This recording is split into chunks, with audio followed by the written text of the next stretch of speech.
Hello, the story that you're about to listen to is titled The Ignorant Slave. Some Christians have died without living the life God has for them. I plead that you don't make such a mistake either. Kindly listen to this story and get God's good plans activated in your life. Now here's the story.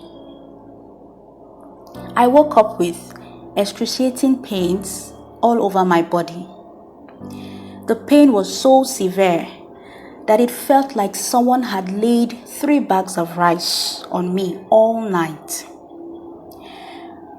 As I worried about the pain, I gradually became conscious of the environment. I suddenly realized that I had slept on the hard concrete floor of my master's pig house all night. So, I got up to speak with anyone I could possibly find because I was curious to know how I got there and why my body ached severely. I finally sighted one of my master's maids by the well. So, I rushed towards her, leaping all the way to where she stood. As soon as she sighted me, she jumped with great excitement. She kept screaming, "You are alive! You are alive! You are alive!" Then she told me that I had been lying there for 2 days. She said that our master had ordered his guards to beat me up for waking up late. She said I couldn't take all the beating, so I passed out and was left to lie there, unconscious at the big house. On hearing this, I began to weep bitterly. I had actually spent 17 years of my life in severe torture from that cruel man. Sometimes I was made to work very hard and then given nothing to eat till the following day. When I'm eventually given food to eat, the food would be either spoiled or overspiced. In fact, I get to eat good food only on rare occasions, most especially times when any of the maids would take the risk of sneaking some food to me. All my life, I had been a slave. I don't know where my parents or relatives are. The only time I summoned courage to ask my master how I got to his house, he beat the hell out of me and starved me for 3 days. But he told me that he picked me up from the streets and that I was abandoned there by whoever had me. He said I was only 2 years old at that time. He told me that I am meant to serve him as my master in return because if he hadn't saved me, I should have died a long time ago. He orders me to call him my life giver. Well, deep within, I felt that it would have been better if he had left me on the streets instead, rather than turning me to his slave. I often said to myself that it is better to die once and for all in the streets than to die every day in a mansion. My master lives in a mansion with his wife, his 10-year-old son, his sister, and her 14-year-old son. He is a very wealthy man and has all the good things of life. But there's something strange about him, which is the source of his wealth. Ever since I had known him, he has never gone to work, never taken any job, and never done any business. He spends his time touring from one country to another, and whenever he is around, he stays full-time at home doing nothing. His wife is 10 times as cruel as he is. She never lays her hands on anything. She has a maid for everything. His son and nephew are spoiled brats, while his sister is 100 times more wicked to me than he is. I stood by the dirty well thinking of a way to escape all these harsh treatments.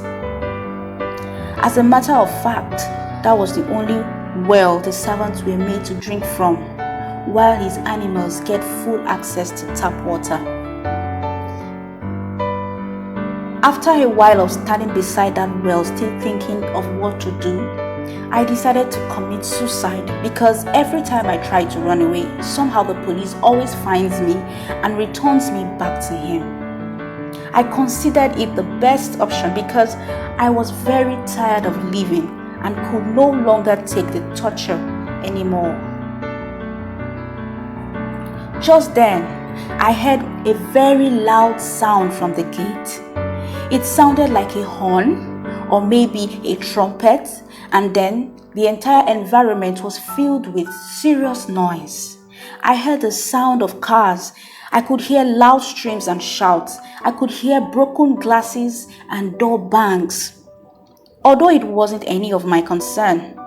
Out of curiosity, I decided to go find out what the noise and chaos was about.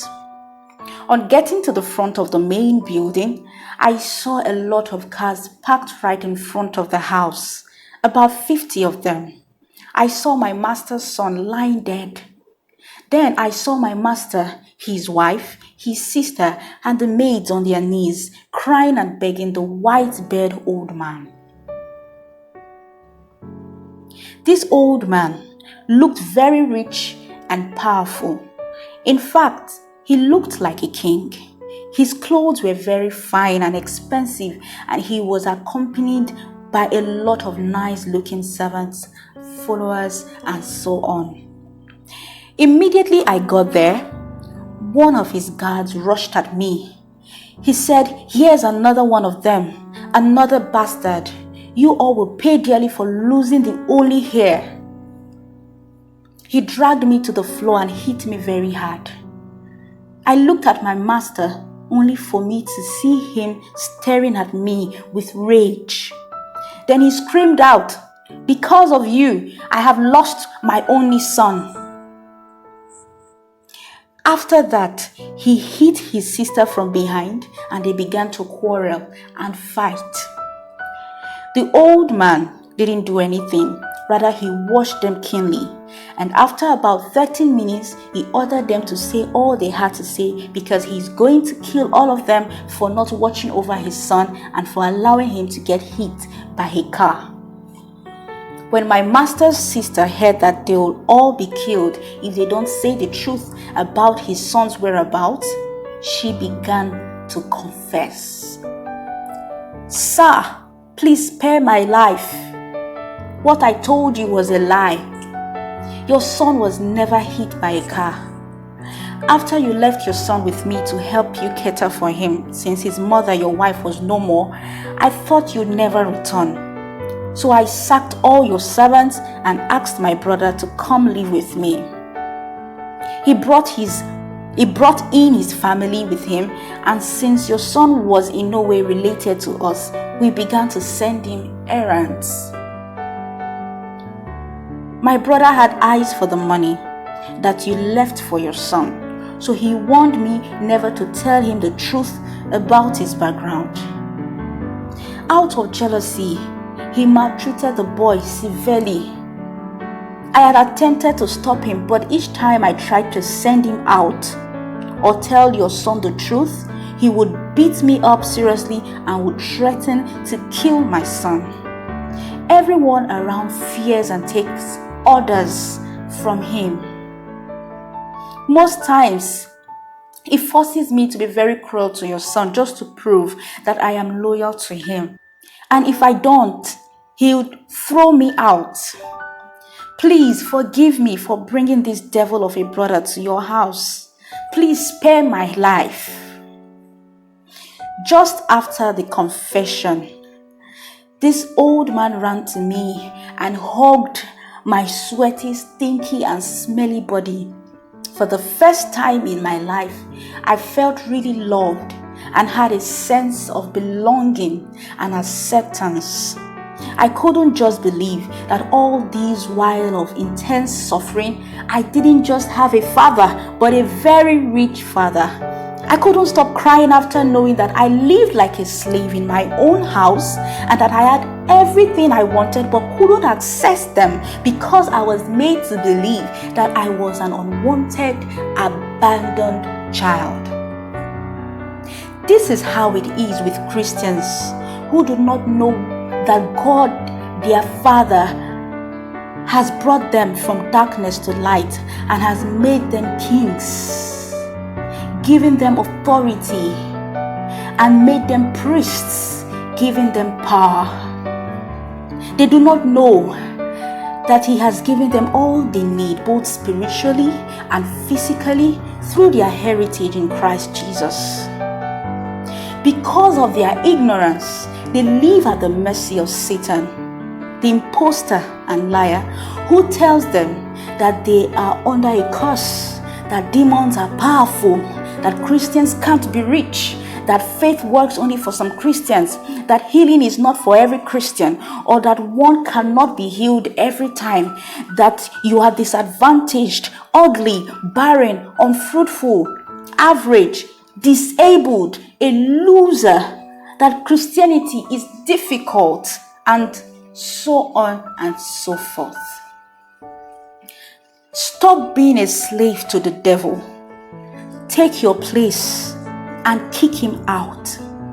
The devil can only operate in darkness and can never operate in the life of anyone who is in the light of God.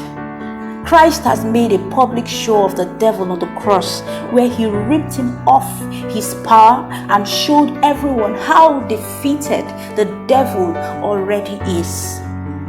And then He exalted you far above the devil and every principality or power. You were born again to live in your royal divine heritage and to dominate with authority and power as kings and priests over everything. And that includes the devil.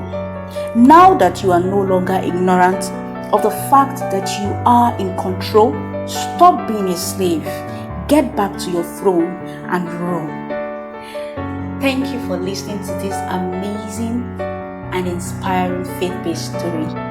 This story was originally written by and narrated to you by otistories.com.